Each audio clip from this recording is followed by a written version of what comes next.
Hello everybody, my name is Cinema Trailer News and this is the review for Five Nights at Freddy's. Now, with Five Nights at Freddy's, we follow Josh Hutchinson's Mike, a security guard hired at Freddy's Fast Beers Pizzeria, who begins to discover as the nights go on, some weird and quirky things are going on with the animatronics, slowly uncovering the secret behind everything.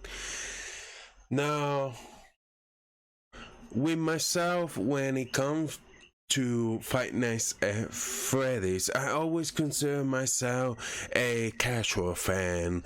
I was mainly interested because of the story and the look of the animatronics. They look so great, and it's like if you give me a game that is based on a place like Chuck and Cheese where people get killed, I'm going to be so interested in that, but never felt like I was fully deep my tops enough to where I was just like fully engulfed into the world. So I thought maybe it would have been like a good balance in watching this movie from a newcomer standpoint, and not to where I get the Easter eggs and reference here and there. So after watching Five Nights at Freddy's, yeah, I definitely see why, if you are a fan of the games, you're going to love this movie. You're just going to have a big smile on your face. But everything about it, is going to catch your attention. But then the people who don't know anything are going to be left scratching their heads and wondering if the trailer promised them something else. And I'll get into that and what I mean about that. But let me just start talking about the good things. For one, the production design. This particular effects put on by the Jim Henson Corporation, and the puppeteering and the animatronics work is just stellar, and it brings this enhancement layer that you just can't help but to appreciate. It's something it just won't have been able to be accomplished with CGI. Seeing them actually physically there, moving about, twinkling their eyes, moving their little ears, it was just so awesome to see. Some things goes for the pizzeria and just trying to replicate the look from the game. It just awesome to me. I just think the sound design made this movie go a long way because of well, not for the sound, like these suits won't feel as real. Every time a suit is moving and it's dumping its feet, you feel how heavy the suit is. You hear the little mechanical movements, and it helps them a lot to come to life. So the sound design was excellent here. Now, moving to the performance wise.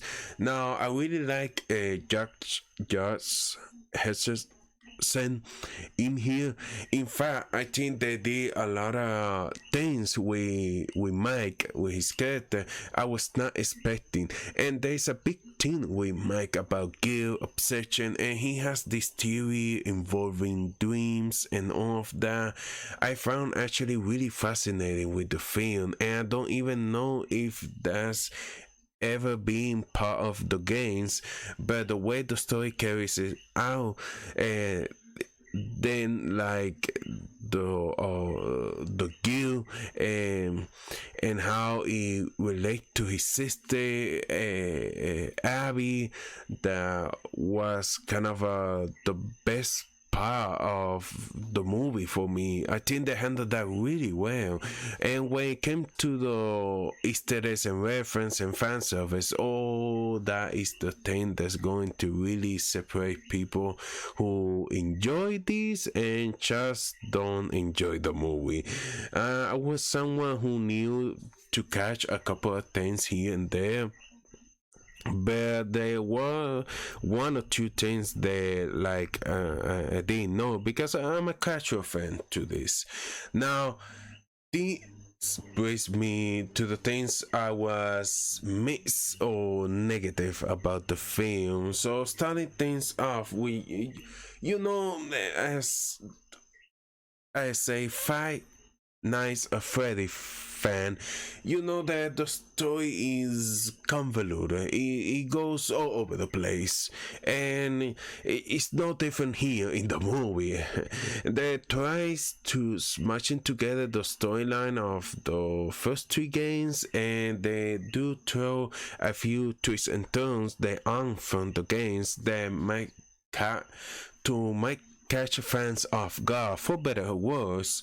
That is up to you, but from a fan watching this movie, you're going to forgive a lot of those weird story points because you're used to it with the game, and you also know where it's leading to, like where the movie announced Matthew Lillard as William Afton. You knew what that meant, you knew what it was leading into, and when you saw the trailers and saw the spring bodysuit, you had a pretty good idea of where the movie is going by the end. As a newcomer, 80% of this movie is just a guy who's having nightmares trying to keep his crappy job at the pizzeria. That's the whole story until like the last 15 minutes, and is that paving and the unraveling of the mystery in this movie that for newcomers is going to feel like a little boring. It's going to be like, what is all this leading into? What is happening here?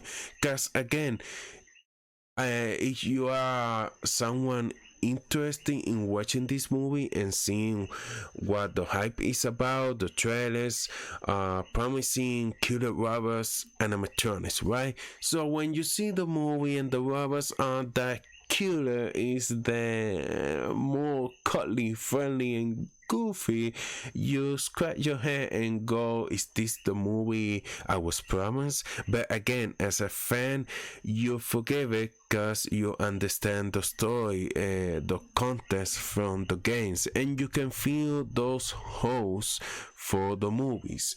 Now, when it comes to Matthew Lillard, the part that I was most excited about this movie, the thing I was most hyped about to see, because I'm a big fan of Matthew Lillard since Scream. He was awesome in that movie.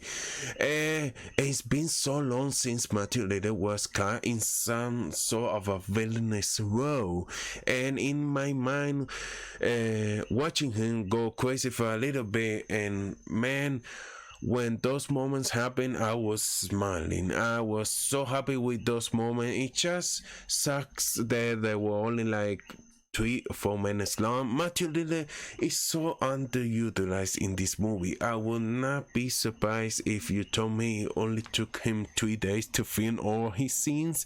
It's not just he's underutilized, but again, the way they unravel his mystery in such a vital character that he who disappears for 80% of the movie doesn't have that big of an impact when the third act comes, and it sucks because when you get to the spring bunny stuff in the movie, it's amazing seeing him in the suit running with a knife, and that should have been like half of the movie, man. Although I was happy with the scenes we did get of Matthew Lillard, I was disappointed that he wasn't utilized to his full potential because he's such a great actor.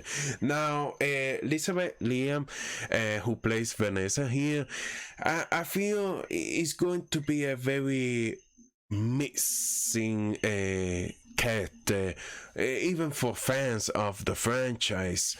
Nothing really wrong with her acting, but I would say that the script and the dialogue she was given didn't always work, and she plays a big part in this movie, and some of the stars involved with her character I felt like landed flat for me when it comes to the PG-13 rating. I understood why they did it, but even then, some of the material presented here, it could have been benefit from a rated R rating.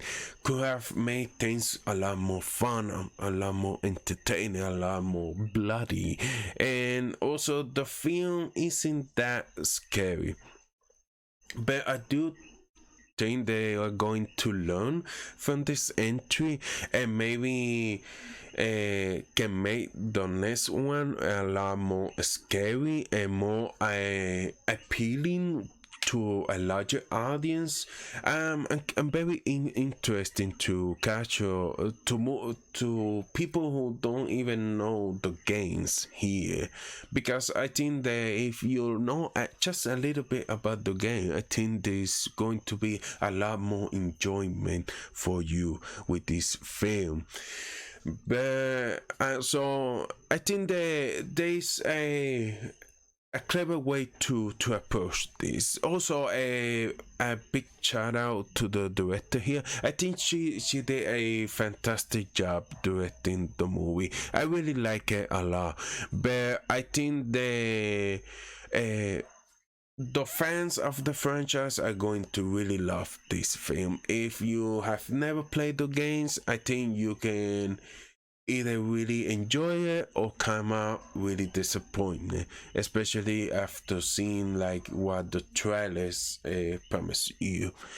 But I believe they are going to make 2 more of this, and I'm really excited about the next one. So it was a really fun time seeing this movie, and I think this franchise has a lot of potential. So here goes that the next one is a lot more greater. Now that's my review for Five Nights at Freddy. If you enjoyed this video, hit the like button, consider subscribing to the channel. Thank you for watching. Bye bye.